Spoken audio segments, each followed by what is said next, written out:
Bonjour à tous et bienvenue à Catch Club. On se retrouve pour la review de SmackDown du 7 mars 2025. C'est reparti, on est de retour. Alors pour info, je rappelle pour ceux qui n'étaient pas au courant que j'étais en déplacement pendant une semaine en Floride. J'ai été invité par 2K pour tester WWE 2K25 en avant-première. D'ailleurs, j'ai commencé à vous sortir les vidéos sur YouTube. Vous avez déjà une vidéo découverte du nouveau mode The Island et également une vidéo de découverte du mode My Rise. Et donc à la base, j'étais invité 3 jours par 2K à Orlando, mais j'ai prolongé mon voyage pour rester un petit peu à Orlando, car vous le savez, j'adore les parcs d'attractions.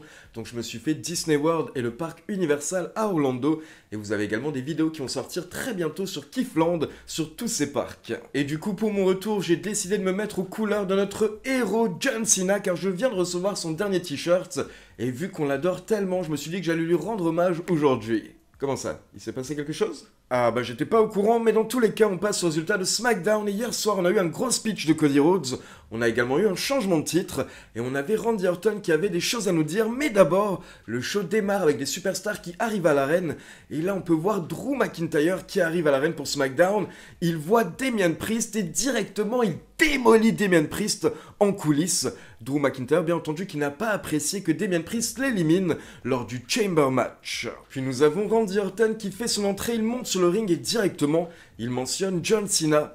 Randy Orton nous dit que depuis qu'il est dans ce business, John Cena a toujours été au top, mais dorénavant, il est au service du Final Boss. Randy Orton nous dit que John Cena fait partie de sa courte liste d'amis dans ce business, tout comme Kevin Owens en fait partie. Et Randy Orton explique à quel point il respecte le catcheur Kevin Owens qui a tout donné pour arriver au sommet de la WWE. Mais par contre, il a un problème avec l'humain, il a un problème avec la personne et pas le catcheur. Et surtout, Randy Orton nous explique que Kevin Owens n'est qu'un menteur, car Kevin Owens prétend qu'il a attaqué ses amis parce que ses amis l'avaient trahi. Mais ce n'est pas vrai. La raison pour laquelle Kevin Owens a attaqué ses amis, c'est parce qu'il était jaloux. Il était jaloux de voir Cody Rhodes avec de l'or autour de sa taille et il était également jaloux de voir Sami Zayn qui petit à petit est en train de devenir meilleur que lui et c'est pour cette raison qu'il leur a porté des package piledriver à cause de sa jalousie. Et en soi, Randy Orton ne comprend même pas de quoi Kevin Owens est jaloux parce que Kevin Owens a remporté tous les titres possibles à la WWE et surtout, il a accompli ce que tout le monde rêve d'accomplir en coulisses. Il a main eventé WrestleMania non pas une fois, mais 2 fois, et l'une de ces fois, c'était contre Stone Cold Steve Austin, potentiellement la plus grande star de l'histoire de la WWE. Orton nous rappelle qu'il y a plus d'1 an, bien entendu, il était blessé, il était gravement blessé au dos, il a dû subir une opération, et à la base, les docteurs lui avaient dit que peut-être qu'il ne remonterait jamais sur le ring, mais Orton n'a pas accepté, il s'est battu pour remonter sur le ring, mais il s'était promis qu'il allait se calmer, et qu'il n'allait plus laisser les gens l'énerver. Mais là, il regarde la caméra et il dit « Kevin Owens, tu m'as énervé !» Puis Randy Orton nous parle de ce qui s'est passé lors de Elimination Chamber quand il a porté un RKO à Kevin Owens pour sauver Sami Zayn. Orton nous dit que habituellement après un RKO, il a cette sensation de tout va bien, c'est bon, il peut passer à autre chose, mais là ce n'était pas le cas. Et là à ce moment-là, il s'est passé quelque chose qui ne lui était plus arrivé depuis plus de 10 ans. Il a eu des voix dans sa tête. Il a entendu des voix dans sa tête qui lui ont parlé et Randy Orton a voulu porter ce punt kick pour détruire le visage de Kevin Owens au point où même sa famille ne le reconnaîtrait plus. Et Randy Orton termine son speech en nous disant qu'il va nous montrer que Pat McAfee n'est que le 2e meilleur punter à la WWE. Alors, excellente promo de Randy Orton, et si vous êtes un jeune qui veut devenir un catcheur, c'est ce genre de promo qu'il faut regarder, qu'il faut étudier. Ce genre de promo où Randy Orton n'a pas du tout l'air de raconter un texte ou quoi que ce soit, il a l'air de dire ce qu'il a sur le cœur, il a l'air de croire ce qu'il dit, et on est à fond dans ce qu'il dit, et on comprend que Randy Orton veut faire mal à Kevin Owens, il veut punter Kevin Owens, et donc tout doucement, comme je le pensais, on se dirige vers Randy Orton contre Kevin Owens pour WrestleMania, ce qui va être un très très beau match pour la carte de WrestleMania 41. Et j'espère vraiment que la WWE va mettre le spotlight sur ce match et sur cette rivalité, parce que les deux catcheurs le méritent. Kevin Owens c'est tellement bon ces derniers mois, et à côté de ça, le pauvre Randy Orton, à chaque fois qu'il revient, il se fait voler la vedette par quelque chose. Quand il était revenu il y a plus d'1 an au Survivor Series, c'était CM Punk qui lui avait volé la vedette, et là lors de Elimination Chamber, il revient, mais au final tout le monde s'en fiche à cause du heel turn à la fin du show. Ensuite, on passe dans le bureau de Nick Aldis et comme d'habitude, on a Chelsea Green qui est en train de se plaindre. Elle est accompagnée par Piper Niven, mais là vous avez également Tiffany Stratton qui est présente. Ça s'embrouille un petit peu et au final, Nick Aldis book un match entre Tiffany Stratton et Piper Niven. Donc on enchaîne directement avec le match et pour info, Piper Niven était toute seule. Chelsea Green ne l'a pas accompagnée car Chelsea Green a un match un peu plus tard contre Michin.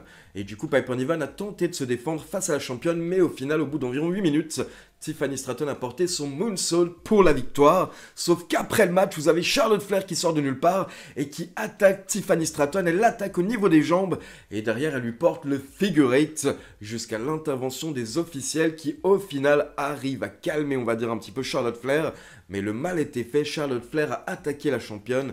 C'était un petit message, on va dire, de la challengeuse avant WrestleMania 41. Puis derrière, on a Nick Aldis qui nous explique un petit peu tout le bordel qu'on a actuellement dans la division par équipe de SmackDown. Et du coup, la conclusion, c'est que la semaine prochaine, on aura un match pour les titres par équipe avec DIY contre les Street Profits. Et ce soir, on a un match avec 3 équipes, les Motor City Machine Guns et Pretty Deadly et Los Garza afin de déterminer les prochains challengers numéro 1 au titre par équipe. Et lors de ce tag team match, les Motor City Machine Guns ont plutôt bien dominé vers la fin, mais d'un coup, on a Elton Prince qui a réussi à surprendre Chris Sabin avec un tombé pour la victoire. Donc Elton Prince et Kit Williams sont les prochains challengers au titre par équipe après le match entre DIY et les Street Profits la semaine prochaine. Et je vous avoue qu'à la base, quand on a eu Nick Aldis qui nous a parlé de la division tag team en coulisses, je pensais qu'il allait nous annoncer un méga match avec les 5 équipes à WrestleMania. Maintenant, qui sait, peut-être que ça peut arriver, on a encore le temps. Puis on enchaîne avec Bianca Belair qui fait son entrée, elle monte sur le ring et elle nous dit qu'elle aimerait se concentrer sur WrestleMania. Mais c'est difficile de se concentrer quand vous avez 2 amis qui sont en train de se battre. Et donc là, elle nous explique que bien entendu, Jade Cargill et elle étaient championnes et elles ont élevé la division par équipe à un autre niveau. Et derrière, quand Jade Cargill a dû partir à cause de son attaque, Naomi a pris le relais pour que tout le travail qu'avaient accompli Bianca Belair et Jade Cargill ne soit pas gâché, ne soit pas oublié. Bianca Belair nous dit qu'avec le temps, Naomi est devenue sa meilleure amie et donc elle ne croit pas que ce soit possible que Naomi ait attaqué Jade Cargill, mais du coup, elle demande à Naomi de la rejoindre dans le ring pour lui dire la vérité. Et donc Naomi monte sur le ring et là vous avez Bianca Belair qui attend une réponse, mais à la place Naomi dit autre chose. Naomi rappelle, on va dire, les bons souvenirs à Bianca Belair et elle lui dit « Quand tu n'avais plus d'aide, quand tu n'avais plus d'amis, qui est venu t'aider ? Qui est venu t'aider à garder les titres par équipe ? Qui était toujours là pour couvrir tes arrières ?» Mais au final, Bianca Belair l'arrête et elle lui dit « Non, ce n'est pas ça ce que je veux savoir. Dis-moi la vérité. Dis-moi, est-ce que c'est toi qui as attaqué Jade Cargill ?» Et là, vous avez Naomi qui commence à nous dire la vérité par rapport à Jade Cargill. Et elle nous dit que de toute manière, dorénavant, tout tourne autour de Jade Cargill.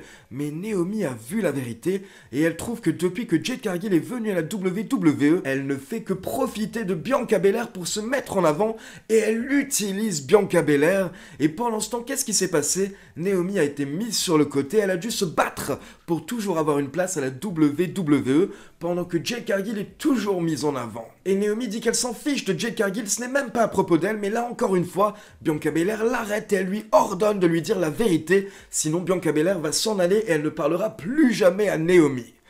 Donc là, vous avez Naomi qui patiente pendant quelques instants, puis au final, elle nous dit la vérité, elle nous dit qu'elle l'a fait. Elle a bien attaqué Jade Cargill. Et là, vous avez Bianca Belair qui est en larmes, elle est détruite, elle n'arrive pas à y croire. Et Naomi veut tenter de se rapprocher de Bianca Belair, mais Bianca lui dit « Ne me touche pas, ne me touche plus jamais !» Et Bianca explique que ça lui fait tellement mal parce que c'est une trahison. Et à la base, elle aimait Naomi, mais maintenant, elle ne peut même plus la regarder. Et là, Bianca Belair commence à s'en aller pendant que Naomi répète « Je l'ai fait pour nous, je l'ai fait pour toi !» Mais au final, Naomi n'apprécie pas que Bianca Belair s'en aille. Et là, elle commence à s'énerver. Et au final, Naomi traite Bianca Belair de ungrateful bitch. Donc là, Bianca s'arrête, elle se retourne vers le ring. Mais en même temps, on peut voir sur l'écran qu'on a une voiture qui arrive sur le parking. Jade Cargill sort de la voiture, elle fait son entrée. Et là, elle croise Bianca Belair, les 2 catcheuses se regardent. Et Bianca Belair lui fait un signe en mode « Vas-y ». Donc Jade Cargill part sur le ring, Naomi tente de prendre la fuite. Mais au final, Jade Cargill l'a rattrapé, elle l'a ramené dans le ring et elle lui a porté son Jaded. Donc c'est bon, nous avons notre coupable et comme on s'en doutait, c'est bien Naomi. Sauf qu'au final, apparemment, c'était donc Naomi toute seule. Bianca Belair n'était pas mêlée à tout ça. Et alors, première remarque par rapport au segment, on a eu un gros niveau d'acting entre Bianca Belair et Naomi, les deux catcheuses qui ont vraiment tout donné. Naomi qui a vraiment pleuré pendant son speech, donc j'ai trouvé que c'était vraiment bien joué de la part des deux catcheuses, et derrière Jade Cargill qui est venue faire le taf, et donc j'imagine qu'on aura une mini-rivalité entre Jade Cargill et Naomi, potentiellement un match à WrestleMania, mais je ne sais pas si la WWE va garder ce match pour WrestleMania ou pas. Et une petite remarque par rapport au speech de Naomi, il faut savoir que quand elle a révélé que c'était elle qui a attaqué Jade Cargill, elle l'a fait de la même manière en fait que son beau-père Rikishi, il y a plus d'une vingtaine d'années, quand Rikishi avait avoué que c'était lui qui avait roulé, qui avait foncé dans Steve Austin, et à l'époque il avait expliqué qu'il l'avait fait pour The Rock. Donc c'était assez similaire au speech de Naomi hier soir qui disait qu'elle avait fait ça pour Bianca. Puis on passe en coulisses pour une petite interview de Drew McIntyre et on lui dit que c'est pas très sympa d'attaquer Damien Priest comme ça. Damien Priest n'avait rien fait. Mais là, McIntyre explique que si Damien Priest a tout fait de mal, parce que Damien Priest lui a volé sa dernière chance que de pouvoir avoir un match en main event de WrestleMania. Et donc McIntyre nous dit que s'il ne va pas à WrestleMania, alors tout ce qui lui reste, c'est de la violence à distribuer. Puis on enchaîne avec une interview de Charlotte Flair qui nous dit que tout ce qui se passe c'est de la faute de Tiffany Stratton, car elle n'a pas écouté Charlotte. Charlotte avait dit qu'elle suivrait Tiffany Stratton partout. Puis derrière, Charlotte nous dit que maintenant qu'elle est de retour, elle doit rappeler à la division féminine qu'elle est à un autre niveau, car actuellement, la division féminine est plutôt soft. Et là, vous avez B-Fab qui a entendu, donc B-Fab approche, et forcément, elle n'a pas apprécié les critiques de Charlotte Flair. Et du coup, Charlotte Flair dit qu'elle va montrer à B-Fab pourquoi est-ce qu'elle est de Queen la semaine prochaine lors de SmackDown à Barcelone. Ensuite, on enchaîne avec un bon match entre Braun Strowman et Solo Sikoa. Et au bout d'environ 7 minutes, on a Strowman qui porte son Power Slam. Et donc là, il allait enchaîner avec le tombé pour la victoire. Mais d'un coup, on a Tama Tonga qui débarque et qui attaque Braun Strowman. Et du coup, ça cause la disqualification de Solo Sikoa. Donc Braun Strowman remporte le match et là, il se débarrasse également de Tama Tonga. Mais vous avez Jacob Fatu qui fait son entrée.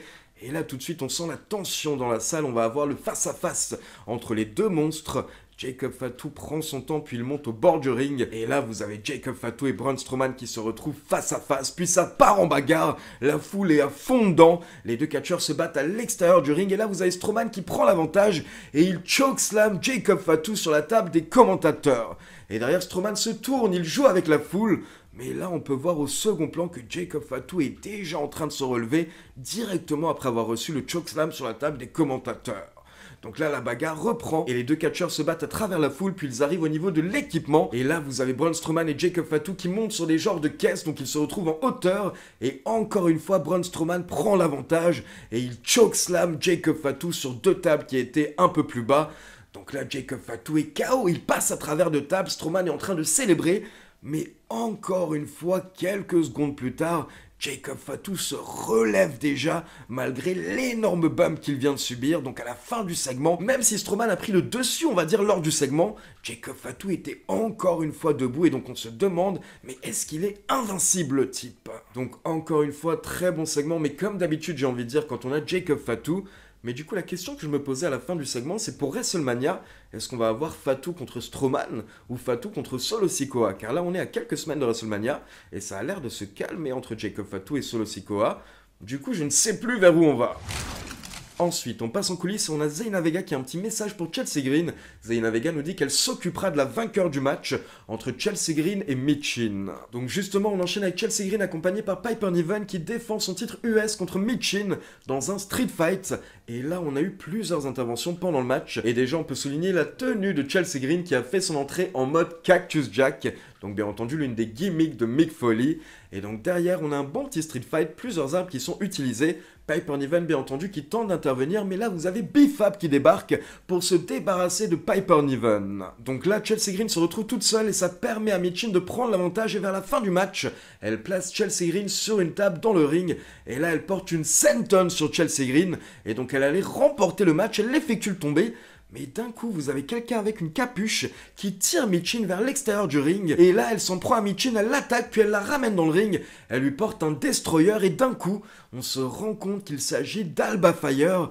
Alba Fire qui est là pour aider Chelsea Green. Donc derrière, Chelsea n'a plus qu'à effectuer le tombé sur Michin pour la victoire. Mais tout ça grâce à Alba Fire qui apparemment depuis hier soir a donc rejoint la team de Chelsea Green, les services secrets de Chelsea Green. Alors personnellement déjà je suis content que Chelsea Green garde le titre parce que franchement elle est excellente, elle est méga divertissante et je suis également très content qu'on rajoute quelqu'un à son entourage car ça marche bien ce qui se passe avec Chelsea Green et Piper Niven, donc vraiment cool de rajouter quelqu'un comme Alba Fire en plus qui n'avait aucun plan à l'heure actuelle, donc comme ça au moins ça l'occupe. Ensuite, on passe en coulisses et on a Santos Escobar qui gueule sur Los Garza en disant que c'est pas possible, ils ont encore perdu ce soir et il faut absolument que les choses changent. Donc il était assez dur, il était assez strict. Et là, vous avez Angel qui s'en va avec Santos et Berto qui reste dans les coulisses. Mais d'un coup, vous avez Andrade qui débarque et qui dit à Berto qu'il ne comprend pas comment est-ce que Berto peut accepter tout ça. Et il dit que Berto mérite un meilleur traitement que ce qu'est en train de faire Santos. Donc attention, Andrade qui apparemment tente de réveiller Berto. Peut-être que ça va mener à une séparation de Los Garza. Puis on enchaîne avec le champion WWE Cody Rhodes qui fait son entrée pour nous parler de ce qui s'est passé lors de Elimination Chamber et on peut voir qu'il est marqué, il a un œil au beurre noir et justement, il nous dit que sa fille lui a demandé qu'est-ce qu'il avait et là il ne voulait pas dire la vérité à sa fille donc il a menti, il a dit qu'il s'est pris un mur mais en réalité ce mur c'est de Rock, John Cena et Travis Scott. Et là, Cody nous parle de ses débuts à la WWE. Il nous dit qu'au début de sa carrière, pendant 2 ans, il était plus ou moins le chauffeur de John Cena. Et à cette période, il a essayé d'absorber tout ce qu'il pouvait au niveau de la sagesse de John Cena. Et Cena était comme un héros pour lui. Mais Cody Rhodes nous dit qu'un jour, il dira la vérité à sa fille. Et il lui dira que cette personne qu'il prenait pour un héros, et cette personne qui prétendait qu'il ne faut jamais abandonner, never give up, eh bien, au final, il a abandonné. Et Cody Rhodes nous dit que maintenant il veut savoir pourquoi, et les fans veulent savoir pourquoi. Et connaissant John Cena, il sait que John Cena va préparer un speech où vraiment il aura de très bonnes explications, et au final il sera intouchable. Mais Cody Rhodes dit que peu importe ce que dira John Cena, il n'y a rien qui peut justifier ce qu'il a fait lors de Elimination Chamber. Puis Cody se rappelle de WrestleMania 40 quand il a remporté le titre WWE. Il nous rappelle que John Cena était là dans le ring, il l'applaudissait. Et à ce moment-là, John Cena a dit quelque chose à Cody. Il lui a dit que le titre devient de plus en plus lourd jour après jour. Mais là, vous avez Cody qui brandit le titre et il n'est pas d'accord. Il dit que le titre n'est pas assez lourd pour lui, donc il a aucun problème avec la pression du titre WWE. Et Cody Rhodes nous dit qu'il brandit ce titre ici ce soir et il fera pareil à WrestleMania.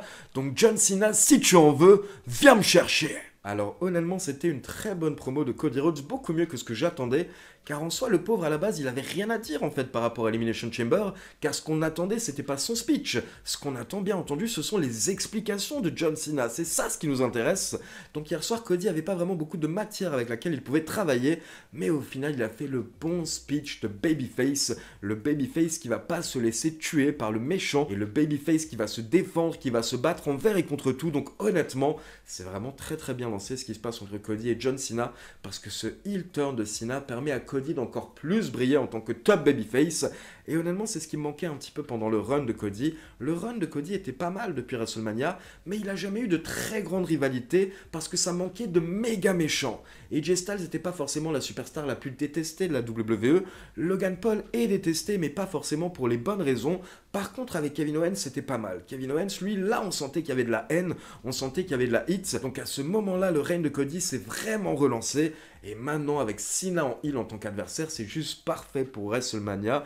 Maintenant, on en parlera lors des prochaines semaines. J'ai hâte de voir ce qui va se passer à WrestleMania. Mais pour moi, il faudrait vraiment que Cena batte Cody à WrestleMania. Parce que sinon, limite, en fait, tout ce heel turn ne servirait à rien. Donc voilà, c'est juste mon avis. Mais là, comme ça, à quelques jours de Elimination Chamber, maintenant qu'on a osé faire ce heel turn, faut aller jusqu'au bout pour moi. Et il faut faire gagner John Cena à WrestleMania et lui laisser le titre en tant que heel pendant quelques temps. Puis j'imagine que vers la fin de son run, vers la fin de l'année, potentiellement, on aura un nouveau turn pour que John Cena finisse sa carrière en tant que gentil, en tant que babyface.